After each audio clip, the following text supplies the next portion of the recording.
சிவகார்த்திகனுக்கு எதிராக வந்து சீன் போட்டுறாரு, சிவகார்த்திகன் வந்து ஜெயிக்க பார்க்குறாரு இப்படின்னு சொல்லிட்டு எனக்கு தெரிஞ்சு அப்படிலாம் நான் சொல்ல. ஏன் சிவகார்த்திகேயனோட டஃப்னு சொல்கிறீங்க? நான் சொல்கிறேன், சிவகார்த்திகேயன் யாருக்கு டஃப் கொடுக்குறாரு? தனுஷுக்கு டஃப் கொடுக்குறாரு. தனுஷோட கண்டுபிடிக்கிட்டான். இப்போ நான் சொல்கிறது என்ன வந்து பாலா வந்து தனுஷுக்கு வந்து டஃப் கொடுக்குறாரு, தனுஷுக்கு போட்டியாக இருக்கிறாருன்னு கூட நான் சொல்லுவேன். ஸோ சொல்கிறவங்க எப்படின்னா சொல்லிட்டு போகலாம். ஆனால் எனக்கு தெரிஞ்ச கேட்டால் ஒரு சினிமாவுக்கு ஒரு நல்ல நடிகன் கிடச்சிருக்கிறான்.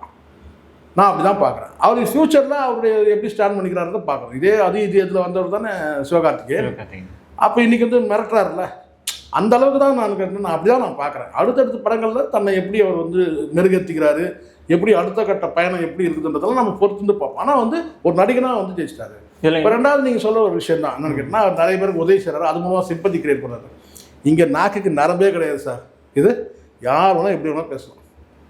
உதவி பண்ணுறதுக்கு ஒரு பெரிய மனசு வேணும். தான் கையில் இருக்கிற ஒரு 10 ரூபா வந்து கையை விட்டு போச்சுன்னா தேல் கொட்டுற மாதிரி இருக்குது ஃபீல் பண்ணுறவங்களாம் இருக்கிறான்.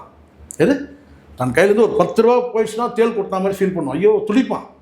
அப்படி இருக்கும்போது பல லட்சங்கள் வந்து மக்களுக்கு கொடுக்கும்போது அவருடைய சம்பாதனையிலிருந்து தான் அவர் வந்து சம்பளத்திலேருந்து தான் எடுத்து கொடுக்குறோன்னு